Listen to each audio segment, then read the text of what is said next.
صلوا على النبي يا أيها الذين آمنوا صلوا عليه وسلموا تسليما يا نبي سلام عليك يا رسول سلام عليك يا حبيب سلام عليك صلوات الله عليك أنت شمس أنت بدر أنت نور فوق نوري أنت إكسير وغالي أنت مصباح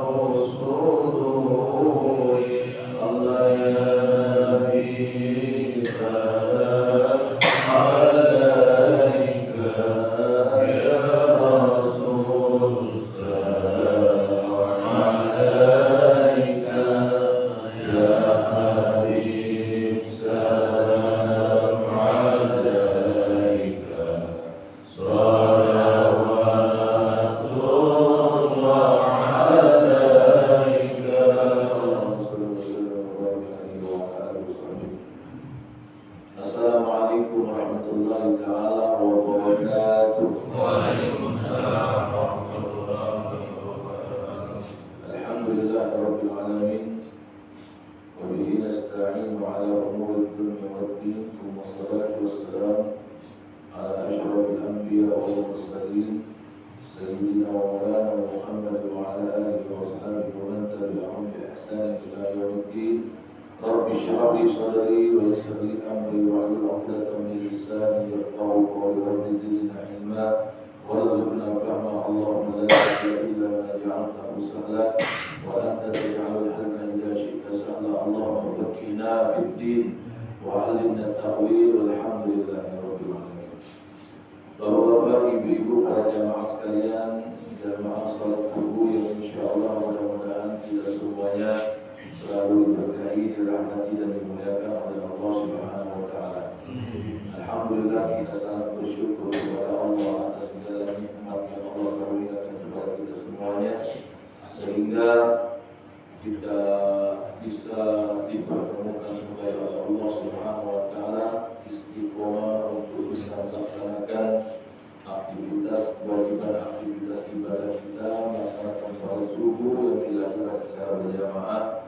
Dan setelah kita melaksanakan sholat subuh secara berjamaah, sekarang kita melanjutkan kewajiban kita juga yang sama, yakni thalabul ilmi, belajar ilmu, tentunya atau khususnya belajar ilmu agama.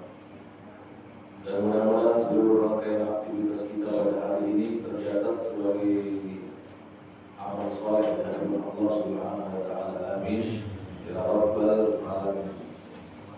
Salawat dan salam mudah-mudahan tetap selalu terlimpah curah kepada junjungan kita yang agung dan mulia, Nabi besar Muhammad sallallahu alaihi wasallam beserta keluarga, sahabat dan umatnya yang istiqomah ila yaumil qiyamah.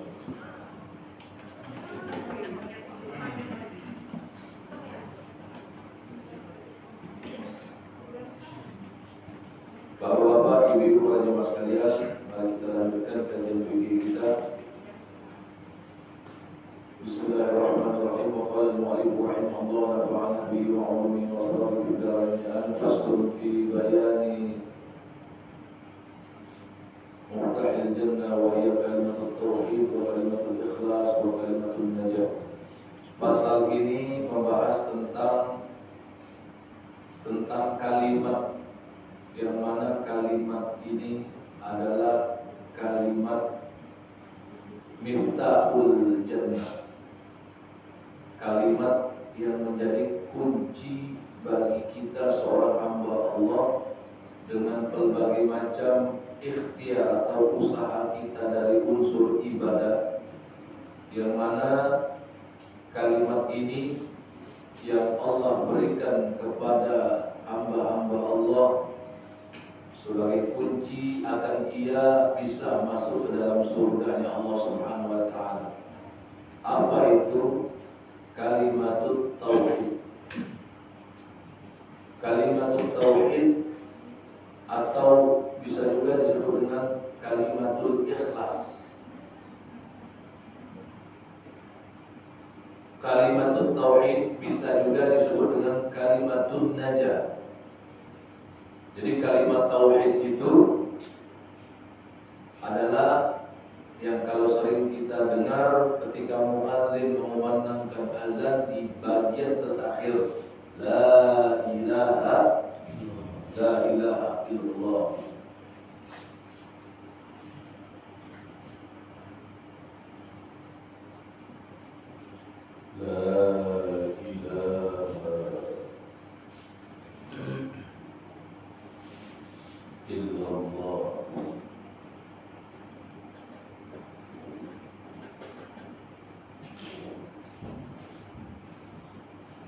La ilaha illallah. Wa hiya kalimatut tauhid wa kalimatul ikhlas wa kalimatun najah. Jadi kalimat tauhid itu bisa juga disebut dengan kalimatul ikhlas. Bagi seseorang yang Allah peruntukkan melafazkan kalimat tauhid ini adalah orang-orang yang memiliki pola-pola kehidupan dengan didasari dengan keikhlasan. Tidak akan bisa diperuntukkan kalimat tauhid yang mulia ini bagi orang yang pola kehidupan selama dia hidup di dunia tidak didasari dengan keikhlasan di setiap apa yang dia lakukan. Saya ulang lagi Bapak Ibu ya, Allah tak akan memberikan hadiah kalimat tauhid kunci surga kalau di dalam diri kita tidak ada unsur keikhlasan di setiap tindak tanduk, perilaku, aktivitas kita selama kita hidup di dunia. Jadi penentu bagi kita diperuntukkan kalimat tauhid bagi kita asal kehidupan kita ada al-ikhlas. Ikhlas.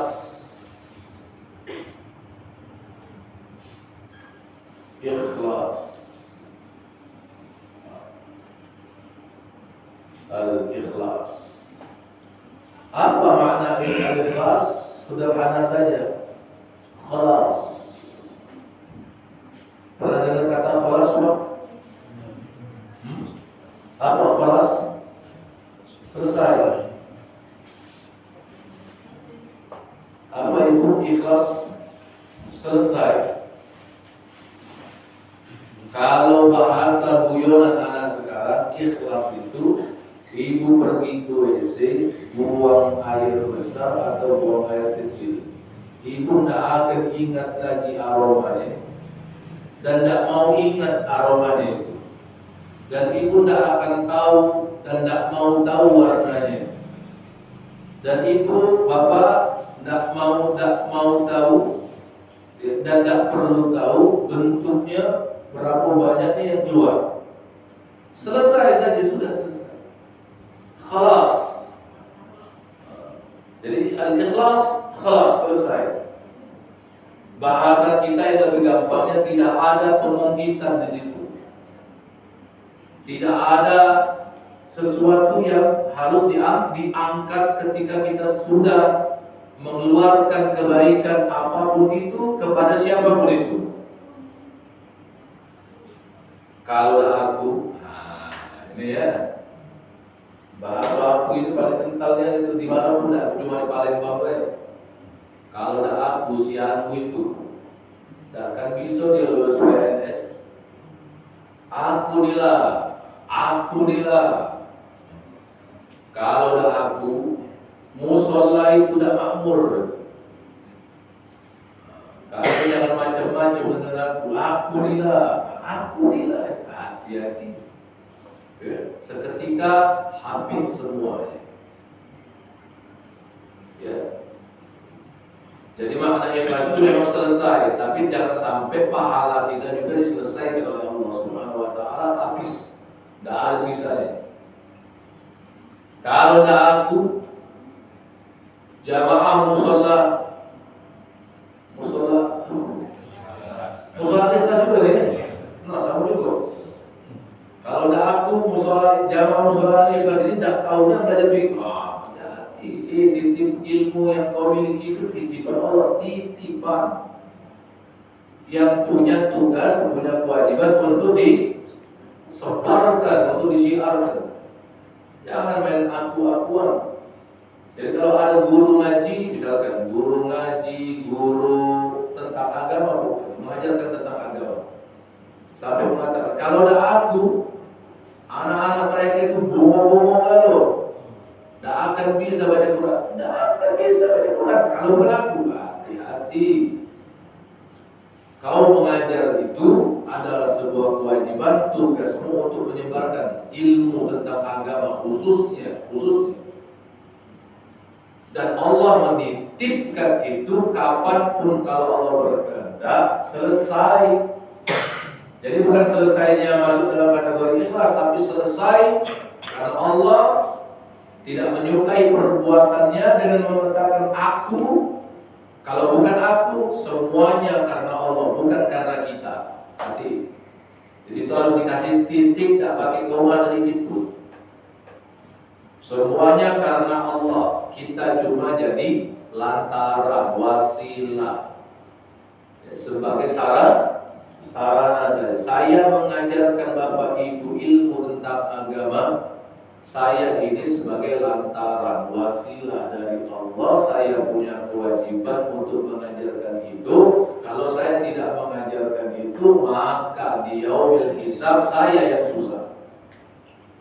Tidak ada istilah aku itu. Jadi kalimat tauhid itu diperuntukkan bagi orang yang sudah ketika melakukan kebaikan selesai urusannya. Dia hanya mengharapkan apa yang Allah berikan dan tidak perlu menuntut kebaikan tadi untuk diberikan dengan jumlah yang dia inginkan. Contoh, ya Allah, hamba ini sudah ngajar di beberapa tempat. Banyak ilmu agama yang hamba sudah berikan kepada para jamaah umat muslim, umat Rasulullah. Saya minta sekian ya Allah. Tidak ada yang seperti itu. Walau yang kita minta adalah Allah. Allah kasih. Tapi tidak boleh kita menuntut itu. Harus ya Allah. Jadi kalau minta itu bagi orang yang ikhlas ini dari apa? Apapun yang engkau kehendaki Allah itu pasti yang terbaik. Apa yang engkau berikan sesuai dengan apa yang menjadi kebutuhan hamba selama hidup di dunia untuk sarana dan bekal kebahagiaan di akhirat. Itu orang yang ikhlas. Nyumbang musola al-ikhlas. Ya Allah, hamba tidak banyak menyumbang di musola al-ikhlas 500.000 ini hanyalah titipan engkau. Hamba sebagai perantara, lantaran, sebagai wasilah. Apapun yang engkau inginkan kepada hamba, yang engkau berikan kepada hamba, apapun yang engkau berikan kepada hamba, itu menjadi kebutuhan hamba. Ini orang-orang yang benar-benar ikhlas. Cuma belajarnya ini kudu perlahan gitu ya. Beberapa hari yang lalu saya diberikan ujian oleh Allah. Jadi saya dirampok, lagi sedang makan ya. Jadi kaca mobil saya itu dipecah. Jadi ada beberapa barang berharga yang dibawa lari. Posisinya saya melacak, posisinya sudah di Papua. Di mana itu? Oki, ya? Di Papua, Oki. Papangan, ya? Papangan. Bener kan? Oki. Sungai Bungin. Sungai Bungin ya? Jauh. Ya? Saya cek itu berapa puluh kilometer itu. Kayaknya orangnya tinggal di situ karena mapnya mantap. Saya cek dari HP saya. Dan kemarin sudah sudah diintai oleh jamaah saya yang bertugas di Polres Oki. Jadi mereka kemarin itu sudah diintai. Sekarang kan teknologi sudah semakin canggih, Pak. Tapi apa? Disinilah Allah menguji kita terhadap apa yang saya ajarkan ini. Walaupun nilainya itu lumayan, jangan sampai ibadah terganggu, pikiran terganggu, aktivitas positif menjadi negatif. Ingat ini Bapak Ibu, yang melekat di tubuh kita ini belum tentu rezeki kita selama-lamanya. Ingat, Allah berikan itu rezeki. Nah, rezeki itu sifatnya tidak mutlak selama-lamanya. Yang mengatur waktu rezeki itu yang melekat di badan kita, yang kita pakai sifatnya sementara, Pak. Contohnya makan, walaupun itu rezeki kita nggak boleh mengatakan itu bukan rezeki. Makan masuk ke dalam perut, apakah makanan itu tetap berada di dalam perut? Berarti dia akan sementara, itu kan? Tidak mungkin dia selama-lamanya di sini. Kalau selama-lamanya di sini, ngembang lah itu, bukan ngembang yang sehat itu, kan, Pak? Tidak bagus sudah, lever kita terganggu, usus kita terganggu, lambung kita terluka. Kalau posisinya tidak dikeluar, nah berarti kan makanan itu tadi memang rezeki kita, tapi sifatnya sementara. Namun ada nggak nilai kebaikannya yang ketika masuk ke dalam tubuh kita? Ada nilai kebaikannya, menjadi unsur-unsur tenaga. Ya, kalau kita belajar akidah, di akidah itu dijelaskan Pak Ibu, jangan terlalu mudah mengatakan, oh ini hilang, berarti bukan rezeki kita. Hati ini, itu hati-hati. Kalau bahasanya begini, oh ini rezeki kita, tapi sifatnya sementara. Kalau ini masih tetap rezeki kita, balik lagi. Boleh ini. Tapi yang kalau bahasa ini tolong dihindari. Ini hilang barangnya, berarti ini bukan rezeki kita. Itu rezeki, cuma sifatnya sementara. Kan sudah kita nikmati. Benar kira-kira? Ibu beli emas 1 kilo, umpama, amin kebaik. Sesungguh sekarang ini 8.200.000. Kalau 1 kilo, 1,5 M. Banyak ibu pajak berangkat haji. Ini langsung senyum-senyum, jual 1 kilo itu. Amin tuh. Itu. Ibu kalah naik haji. Nah, itu. Kalau belajar akidah itu langsung respon kita, amin. Begitu. Masalah terjadi atau enggak itu kan urusan Allah. Pokoknya ini pemahaman akidah harus mantap ini, Ibu Bapak. Ya, harus mantap. Supaya apa? Iman kita itu tidak ada keraguan akan Allah, akan perbuatan Allah, akan af'alnya Allah. Apa yang menjadi kehendak Allah, apa yang menjadi kerjanya Allah, keinginan Allah, iradah, ketentuan Allah. Yang sampai ada yang ragu. Ibu beli emas, dipakai kanan kiri serenteng sampai siku. Kalau yang ini jangan dibiasa itu ya serenteng itu. Kalau punyanya amin ke gitu ya. Cuma kalau dipakai serenteng sampai ke sini, sebelah kiri nah itu juga, terus pakai iontin, ya ada berliannya, sampai semen. Itu ada iontin semen itu kan. Kalau berliannya sudah main ini, Pak, ini sudah ratusan, mungkin triliunan mungkin kalau supaya ini berlian ini. Ya, kita pakai baru sebulan hilang mungkin karena kelalaian diri kita atau dirampok, dimaling dan sebagainya. Itu namanya rezeki, namun sifatnya sementara. Jadi mengatakan alhamdulillah rezeki, alhamdulillah. Kalau terjadi yang seperti itu, jadi ada kalau kejadian nikmat nikmatnya itu sifatnya sementara, maka kita ucapkan alhamdulillah ala kulli hal. Ini tidak merutu, oh ya Allah, sampai ngegas itu ya Allah itu ya. Oh ya Allah, baru sebulan aku makai lagi hilang ini. Atau kan kawannya inilah yang namanya bukan rezeki. Rezeki itu sifatnya sementara. Alhamdulillah ala kulli hal ya Allah. Walaupun sebulan baru aku pakai, tapi engkau masih berkenan untuk menitipkan emas itu. Kalau memang ini masih rezeki hamba, pasti engkau kembalikan. Nah begitu kalimatnya Pak. Makanya saya ucapkan kemarin alhamdulillah ala kulli hal. Alhamdulillah ala kulli hal. Ya, rezeki saya berarti yang barang-barang berharga saya diambil itu, saya kalau ingat-ingat sekitar saya nikmati nikmat itu sekitar 5 tahunan Pak. Nah, jadi 5 tahun itu lumayan ya. Oh ya. Alhamdulillah. Kalau memang masih rezeki, pasti balik lagi barang itu, tidak akan mungkin hilang. Ya, walaupun sedang berada di tangan orang. Tapi karena akidah ini sering saya bahas, bab akidah ini, apa?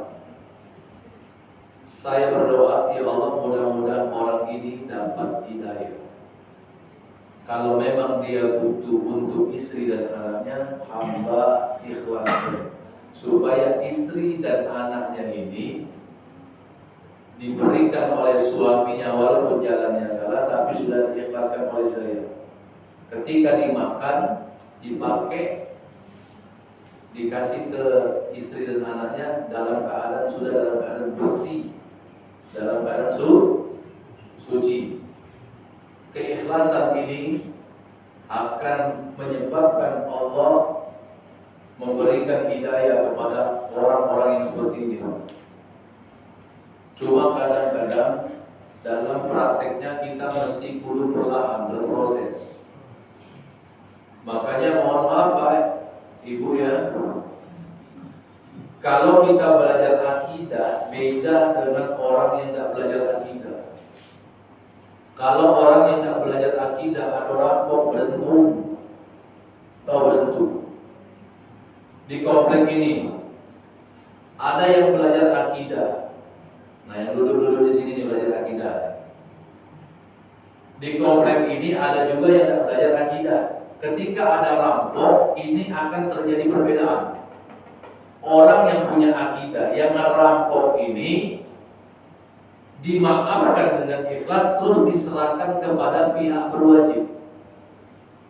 Saya ulang lagi, orang yang merampok ini dimaafkan dengan keikhlasan, terus ketika dapat diserahkan kepada pihak berwajib. Itu orang yang belajar akidah. Tapi kalau yang tidak belajar akidah, orang ini dapat merampok terus dibakar. Nanti banyak alasan, oh tapi dia merugikan Pak Ustaz. Begini sampai mau membunuh. Apakah balasannya harus seperti itu? Tidak bisa Pak. Tidak ada alasan untuk membalas keburukan dan keburukan, tidak ada alasan itu. Apalagi kita belajar lagi, oh Ustaz tidak merasa baik, sudah merasa. Contoh begal. Itu banyak pro dan kontra di dalam komentar. Benar, Ibu? Pernah tidak tengok video-video begal itu mati di begal? Hah? Di sini ada ya? Takdir Allah itu. Takdir Allah. Tapi bagi kita yang belajar akidah menyikapinya bagaimana? Semuanya karena Allah dan Allah yang berkehendak. Kita hanya cukup mengambil iktibar. Dapatlah orang yang begal tadi, ditelanjangi, diiris-iris, dibakar. Hati-hati. Ini seperti benar tapi sangat salah. Hati-hati Ibu ya, mau belajar akidah itu tidak seperti itu. Ini seperti kelihatan benar tapi sebenarnya salah benar. salah besar. Bagi orang yang tidak belajar akidah, dia menganggapnya wah itu sudah layak bagi mereka. Yang layak menghukumnya adalah pihak berwajib, yang punya legalitas untuk menghukumnya, yang punya wewenang, kapasitas untuk mengadilinya, bukan kita sebagai masyarakat umum. Walau yang dia perbuat keji, Ustaz tidak merasa. Saya pernah merasakan di adik saya itu, dibegal sampai rotok gigi itu ada beberapa ikut. Pilu hati saya itu. Ada dewe dibegal di Basuki Rahmat jam 1:30 malam. Basuki Rahmat. Kalau ibu bapak masih ingat posisi PMI dulu, Palang Merah Indonesia, posisinya itu dekat SMP 9 ya, di situ dibegal. Adik kami itu nomor 2 itu mukanya Pak belakang, badannya lebih tinggi dari aku. Mukanya belakang, gara-gara gigi dari rotok, berapa itu kasihan dan ekonomi. Untunglah teknologi ini canggih sekarang ini kan. Rotok bagian depan, pulawan di sini lebam dulu, sudah kelihatan di sini dong. Pucuk ada Riko, bawah Siko. Nak ganteng lah, mau menggigit pacul Siko. Bagian depan kalau pacul sebelah kanan dia tuh mampu. Nak seganteng apapun mukanya, kalau gigi pacul Siko depan lagi, tidak ganteng lagi, apalagi jelek. Nah itu dibegal. Dia berdua sama temannya, dia dibegal sekitar ada 6 orang. Jatuh sempat melawan karena mereka berdua ini sama temannya. Mereka berdua ini ikut tapak suci waktu kuliah dulu. Jadi silat. Jadi lawan begal ini rupanya silat. Akhirnya yang begal itu gagal. Cuma membuat sengsara tadi. Nah itu bawa sajak mereka itu, tapi gagal.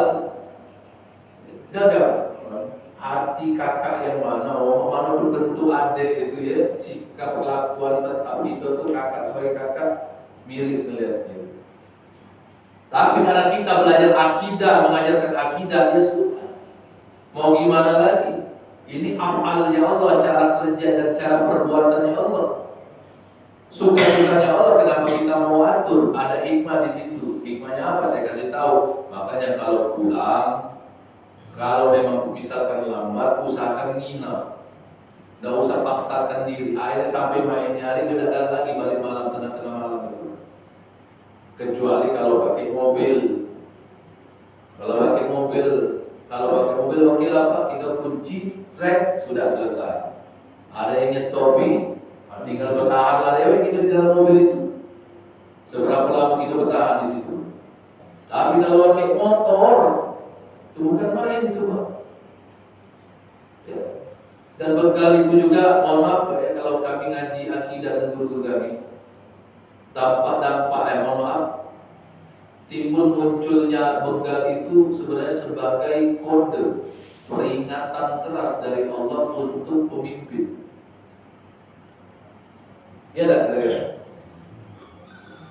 Kode peringatan keras untuk pemimpin yang suka mengumbar janji, yang tidak mengayomi masyarakat, tidak menunaikan janji kepada masyarakat. Bu, sebentar lagi, tidak lama lagi gitu. Pilkada. Bedanya pilkada ya Bu. Kalau pilkada, ada kan yang kalimat-kalimat di sosial media. Kalau pilkada sudah jadi lumpuh. Kalau pilkada lumpuh jadi. Nah itu. Ini orang pilkadanya jadi Pak. Saya ini politikus, orang partai, ya. Saya yakin bapak-bapak tidak pernah mendengar bapak ibu tidak pernah mendengar saya kampanye. Walaupun saya politikus, partai yang saya diami di situ mendukung salah satu paslon. Tapi kata guru saya, haram masukkan politik praktis ke dalam wilayah menjadi situ. Fokus kau itu, kata guru saya, adalah mengajarkan ilmu yang masalah keseharian, halal, haram, wajib, sunnah, makruh, mubah itu saja. Jangan mengajarkan yang lain. Kalaupun mengingatkan untuk memilih pemimpin, mengingatkannya dalam unsur hukum agama. Carilah pemimpin yang setelah kita doa, kita mendapatkan petunjuk dari Allah yang sekiranya minim mudaratnya, kecil kemungkinan kesalahan menurut isyarat dari Allah. Maka kita kalau mau memilih pemimpin itu sholat sunnah 2 rakaat dulu. Ini tidak karena serangan fajar 100.000 dikasih untuk 5 tahun. Ini namanya bodoh. Apa itu bodoh? Tolol. Apa itu tolol? Lolo. Apa itu lolo? Bengak. Ada lagi Pak? Apa itu bengak? Buyar. Apa itu buyar? Makan daun. Dapat kok ikut kasar dalam hal ini, tidak apa. Gitu ya? Supaya apa? Bu, Pak, milih pemimpin itu bukan untuk diri kita dewek, tapi untuk semuanya. Jadi hati-hati. Jadi begal itu kode keras untuk pemimpin yang zalim. Dan juga kode keras untuk orang yang tidak dermawan tatkala Allah titipkan amanah berupa harta benda. Nah, rajin-rajinlah sedekah. Kalau pengen memusnahkan, membantu aparatur yang berwajib itu, yang punya kewajiban, yang punya kapasitas itu, kita tidak cukup melaporkan terus ditangkap, tidak cukup sampai situ. Itu urusan perut. Makanya kata Syekh Abdul Qadir Al-Jilani, menyelamatkan perut seseorang yang sedang kelaparan, siapapun itu, tidak hanya umat muslim saja, itu jauh lebih utama, lebih afdal ketimbang menghias 1000 masjid.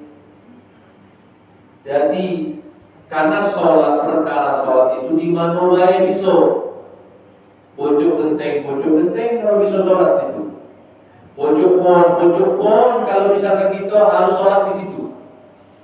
Tapi kalau urusan perut ini tidak bisa tawar-menawar, akibatnya akhirnya tergoyahlah, nggak terganggulah masalah imannya. Imannya terganggu, jiwanya terganggu, pikirannya juga terganggu, masuklah waswas syaitan. Itulah yang menyebabkan dia melakukan tindak tanduk kejahatan, begal. Dan itu menjadi kode keras bagi orang yang harusnya dia bersikap dermawan. Nah, kayak orang yang rampok, ini mungkin menjadi kode keras bagi kita semuanya, termasuk khususnya saya. Walaupun saya berpikir begini Bapak Ibu ya, saya tidak bukan dalam rangka unjuk-unjuk. Setelah kejadian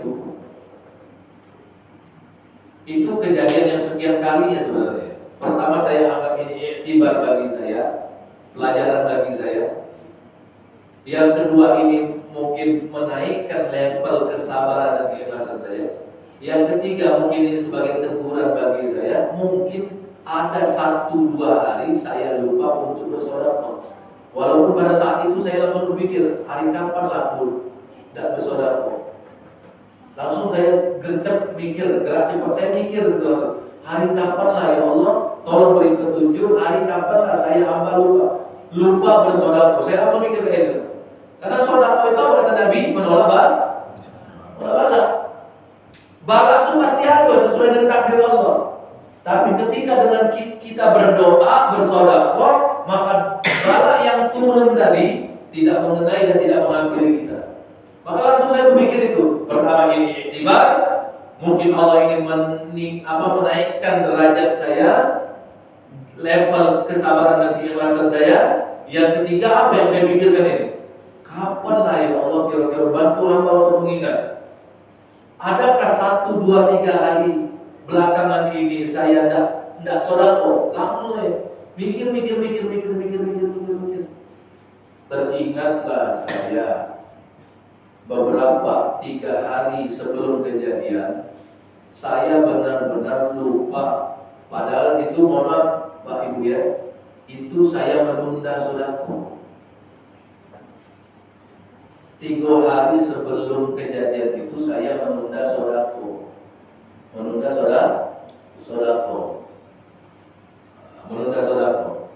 Di situ langsung saya pilih, oh mungkin karena itulah. Ingat, tidak ada niat untuk tidak memberikan padahal, tapi niatnya cuma sekedar menunda. Jadi yang namanya kebaikan itu kalau memang punya peluang, lakukan. Tidak usah ditunda-tunda lagi.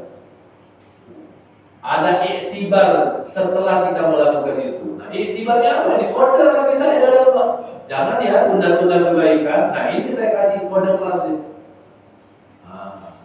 Maka setelah itu saya berusaha untuk tidak menunda dan saya minta tolong dengan Allah. Ya Allah, ingatkan saya ketika hamba lupa. Saya bilang begitu.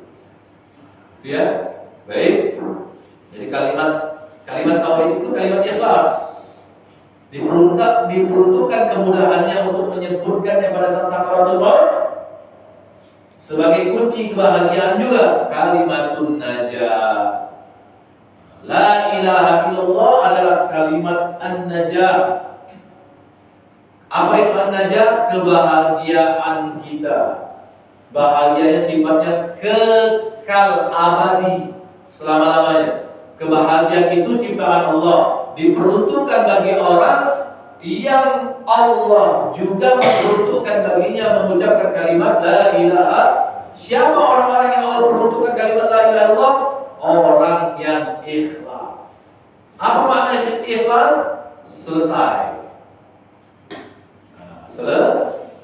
Ini ada jamuan sarapan diberikan dari beberapa orang jamaah.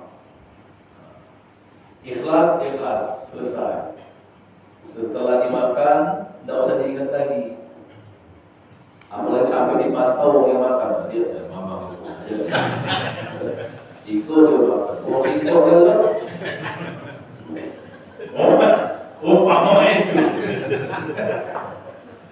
Iya. Jangan gitu. Lihat mama itu. Oh, bila cangkir itu. Makan apa? Mobil lalu cangkir. Dulu di luar. Mama. Jangan disinggung. Singgung yang di luar itu. Ya apa? Jadi umpama gitu ya. Pak, ada suruh terlihat ngantuk-ngantuk ini, Pak. Nah itu umpamanya. Ya Pak ya. Jadi Bapak Ibu, apa yang sudah dikeluarkan untuk kemaslahatan masjid mushola ini, baik itu sarana prasarana ataupun makanan, ayo ikhlas, selesai, tidak usah diingat lagi. Ya, tidak usah itu. Apalagi yang pihak pengadaannya itu, panitianya itu. Kalau ada aku, tidak selesai urusan seperti itu. Nah, jangan Bu ya, Bu jangan ya, Bu ya jangan ya. Jangan tuh. Nah, jangan deh ya, jangan. Ya, biasanya kan pengadaan itu ya. Dapat bagi ini kita banyak sental-sentil apa? Itu kode sebenarnya bukan dari saya, dari Allah. Supaya kita berbuat apalagi dengan kaitannya dengan agama, kebaikan agama. Ikhlas, sudah selesai. Ikhlas apa? Khalas. Apa kelas itu? Selesai. Tidak tanpa mengingat dan tidak harus mengingat jumlah bentuk, ya, ukuran kemasan dan sebagainya dosa di hati. Kalau sudah ikhlas, Allah sematkan kebahagiaan. Kalau saya pribadi misalkan kita makanan di rumah, ada tamu banyak, terus kita siapkan lebih dari tamu itu tadi, lebih dari ukuran jumlah tamu yang datang. Justru kalau udah habis, ngenyes di hati.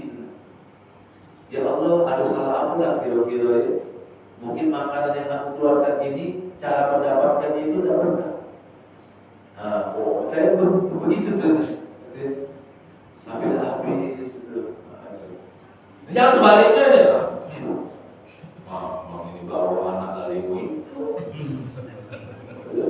Umpama itu. Lihat anak itu. Buka toples langsung dicetel itu. Mana makanan yang dia cetel itu makanan kesukaan. Duduk duluan dulu.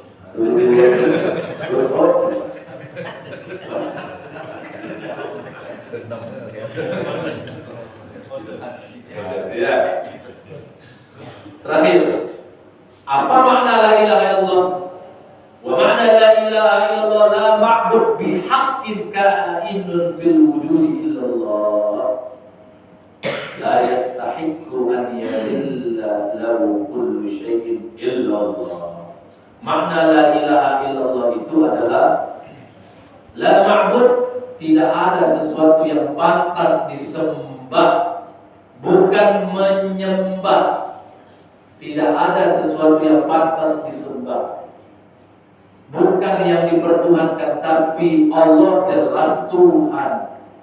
Adapun mohon maaf, keyakinan-keyakinan lain itu adalah yang dipertuhankan.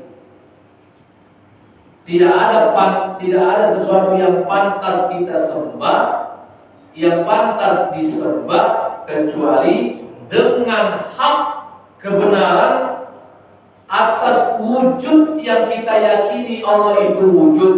Wujud itu artinya apa? Ada. Keberadaan Allah itu ada. Wujud itu disikapi dengan keimanan, tidak bisa disikapi dengan indrawi. Kalau disikapi dengan indrawi, berarti Allah itu wujud. Wujudnya sama seperti Allah menciptakan makhluk. Paham tak kira-kira Pak? Jadi kalau Tuhan itu yang kita sembah, harus diwujudkan wujudnya dengan indrawi kita. Berarti apa bedanya Tuhan itu dengan kita? Padahal Allah nyatakan laisa kamitslihi syai'. Allah tidak bisa diserupakan dan tidak serupa dengan apapun. Karena yang apapun itu, yang sesuatu itu adalah ciptaan Allah. Ciptaan Allah. Kata apapun, kata sesuatu juga ciptaan Allah. Bayangkan. Wujud dari sesuatu, wujud dari apapun itu ciptaan Allah. Kata sesuatu dengan kata apapun itu pun ciptaan Allah. Allah itu wujud. Allah itu ada, keberadaannya ada. Sebelum Allah ciptakan kata ada. Kata ada ini juga ciptaan Allah. Bingung-bingung kalau itu tak menyuti. Artinya apa? Kalau mendefinisikan secara detail tentang wujudnya Allah, semakin menyerupai kita. Ini tandanya kita beda dengan Allah. Tidak bisa disikapi, tidak bisa diinterpretasikan dengan akal kita, dan tidak bisa kita sikapi dengan indrawi mata kita. Tapi bisa kita sikapi secara ilmiah terhadap zat-zatnya. Allah Maha Pengasih, Allah Maha Penyayang. Sifat-sifat Allah tadi terangkum di dalam Asmaul Husna. Pengen melihat kebesaran Allah, bukan disikapi dengan indrawi tentang wujudnya Allah. Wujudnya Allah disikapi dengan iman, dengan diperlihatkan, ditampakkan dengan tanda-tanda kebesaran Allah. yang ada minimal di sekitar kita dulu lah.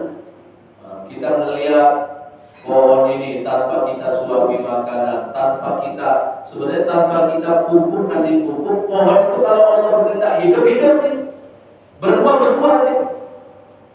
Bukan menyalahkan orang yang memberikan pupuk dan yang membuat pupuk itu bukan. Orang yang membuat pupuk, yang memberikan pupuk kepada tanaman itu pun juga kehendak Allah. Lagi-lagi kehendak Allah. Maksudnya begini, pohon yang di depan rumah kita tanpa pupuk, tanpa kita suapi atau suntik dengan sesuatu apapun yang menunjang pertumbuhannya, kalau Allah berkehendak, pohon itu tumbuh. Dan juga daunnya, kalau Allah tidak berkehendak, tidak akan bisa rontok itu daun. Bisa masa rontok itu daun, kita petik, kita memetiknya itu pun kehendak Allah. Nah, itu ya. Jadi tidak ada yang terlepas dari keinginan Allah. Wajar saja, ya, tidak ada yang pantas kita unggulkan, yang kita sembah, melainkan secara hak, yaitu Allah secara wujud. La yastahiqqu an yadilla lahu kullu syai'in illallah. Jangan pernah meragukan apapun tentang Allah, tentang kekuasaan Allah. Semuanya itu terkehendak atas keinginan Allah, iradatnya Allah, ketentuan Allah. Tidak akan bisa kita mengatakan itu semuanya adalah lantaran diri kita. Alhamdulillah, bab akidah kita diakhiri dengan pembahasan la ilaha illallah. Maka di pertemuan selanjutnya kita masuk di dalam fikih kaifiat ibadah, diawali dengan bab thaharah. Nah, bab thaharah itu kita akan bahas di pertemuan selanjutnya itu mengenai tentang tanda-tanda akhir baligh. Mudah-mudahan Allah pertemukan kita kembali, tentunya dalam keadaan iman yang kuat, kesehatan yang maksimal, sehingga kita bisa tetap istiqomah mengikuti terus perkembangan pertambahan ilmu agama yang kita pelajari. Kalau ada yang mau ditanyakan, silakan Bapak Ibu. Tidak ada, saya tutup. Ada mau tanya? Pak,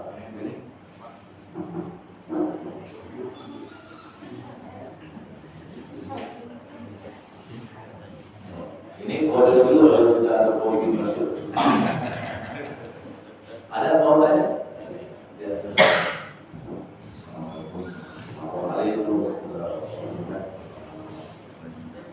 Saya tanyakan, saya membaca dan terjemahan di salah satu ayat surat Al-Kahfi yang saya ingat, dan di situ membaca bagi yang ingin berimanlah, dan bagi yang kafirlah. Nah, ini saya tanyakan makna tafsir dari ayat ini. Nah, ayat ini kan panjang, tadi saya tidak hafal dan membaca dari terjemahan ini dari salah satu ayat